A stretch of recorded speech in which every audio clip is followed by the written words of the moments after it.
Today in this video, I'm going to talk about some of the top questions that we got on our website.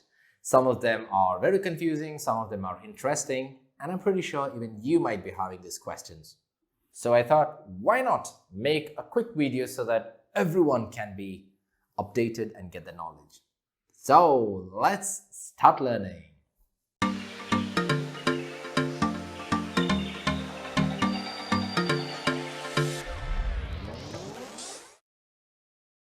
Hello everyone and welcome back to Genesis Learning with me, Noel, your expert trainer.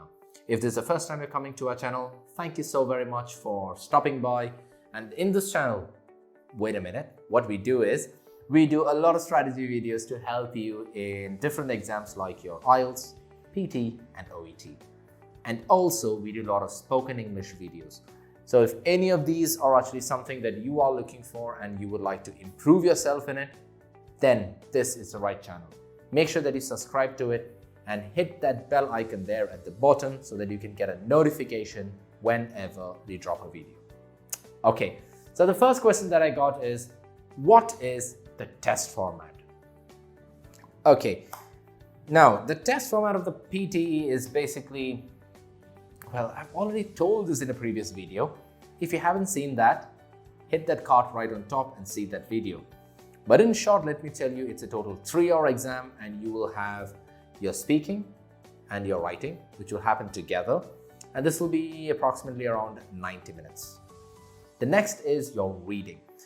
The reading is also around 40 minutes. And lastly, you will have a listening, which will go up to 1 hour. Okay, you will get a lot of multiple choice questions.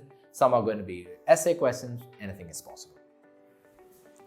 The next question that we get is, what kind of identification document do I need to bring? Good question. Well, I've already said it in another previous video. If you want to know which is the ID that is fit for you, log on to their website, the Pearson website, and you can see which are the acceptable IDs. From my experience, I think only the passport can be accepted. Nothing else will be accepted. But just make sure, because I don't know how it happens in every country. Next question, what is the difference between the IELTS and the PTE? Well, the difference, quite a lot. Even though the main modules are the same, that is your listening, reading, writing and speaking are the same, there are quite a few differences in both the exams. If you want to know more about the differences, I've already done a video, boom, that's the one. Hit that and you can see the difference between the IELTS and the PTE. I've talked about in detail about what is happening in each of the module. So just make sure you check out that video and everything will be there. But the most important thing that I would like to tell here is, some of the universities accept the PTE and some of them accept the IELTS. Some universities accept both of these exams. So before you write any of these exams, just make sure your university or your employer, whichever you are looking at, what are they accepting? And then go and write the exam. The fourth one is, what is the difference between the PTE Academic and the PTE UKVI? If you are looking for any kind of migration purpose to the UK, then the UKVI will be the one for you. The difference, well, in the exam, not much of difference. There is no difference as such. However, when you are doing the UKVI, you will get a particular reference number. It's called a CELT number, if I'm not mistaken. So that CELT number is something that the UKVI or the border agency requires. So what I'm trying to say is, make sure you check. If you're doing it purely for immigration purpose, go for the UKVI. Else, just go for the normal PTE Academic. That's it. Fifth question, how many times can I appear for the PTE exam? Well, how much of a times you want, you can apply for the exam. There is no harm. You can write the exam, go for another attempt. You can write for how much of attempts you want. It's fine, no problem. As long as you just want to keep writing the exam, you can write it. But I don't recommend that. Try to write the exam just once. That's enough. Just make sure you study well and write it just the first time. All right. Brilliant. Next, can I rescore or reevaluate the exam? Short answer, yes, you can do that. However, I wouldn't suggest you to do that. Why? Well, let me tell you. The PT is evaluated by the computer. Okay, now if you try to go and give a revaluation, the possibility of getting a change in mark is also very, very minimal. Okay, so I wouldn't suggest you to go for the reval.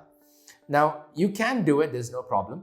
The only way to do it is make sure that you are sending it for revaluation within 14 days of getting a scorecard. You can just contact the customer service, you can tell them that you are a bit doubtful about the score, you can pay the fees, and you can go ahead and give the revaluation. It's your choice, but it is possible to do it, no problem. The next one, what are the countries that accept the PTE? Well, PTE was initially started for Australia. However, right now, I know that New Zealand, Canada, and even UK accept the PTE. So it's getting more and more popular, but I know like these people, these particular states or countries are actually accepting it. So just check with your migration agent or your border agency to see whether PTE is accepted in your respective country or not. The next one, I have received my score but have not received my certificate. When will I receive my certificate? Well, quite honestly, you will not receive a certificate. Unlike the IELTS, here everything is digital. You will just get a PDF file with your scorecard, which is downloadable, or you will get a link that you can share with your concerned recruiter or migration agent. That's it, nothing else more than that. Next question, do I need computer skills to take the test? Yes, you need computer skills if you want to take the PT. You don't have to be an expert, but you need sufficient skills because everything is on the computer. You have to type, you have to read from the computer, you have to speak into the computer. Everything is based on the computer. So please make sure that you have some computer skills. And the last question, that is, do I need to know about a specific subject to take the test? No, you don't need to know about anything. You see, the PT is more of an English language exam. They are checking your English language. They don't want to check your general knowledge, your knowledge in politics or religion or anything of that sort. No, they just want to check your English language. However, it will be beneficial if you read a lot of academic context because all the texts that you get for the PT are all academically rich. So I think it would be a good idea if you want to get some good practice with academic context.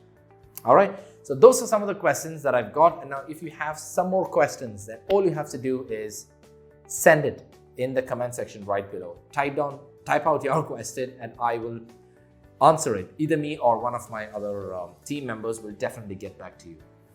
Alternatively, you can also visit our website, that is www.mygenesislearning.com. Send us a quick inquiry and we'll get back to you. You can call us, you can email us. All the details are there in the description below. Now, we've almost come to the end of the video, and if you have stuck around till now, that means there has been something that you've got out of it. You've learned something out of it. If yes, then we would highly appreciate a small like onto the video. Make sure you share it with your friends, especially with those people who are also preparing for the PTE exam. It will be helpful for them and also it will be helpful for us. You are a brand ambassador. We don't have any paid promotions that we do or anything of that sort.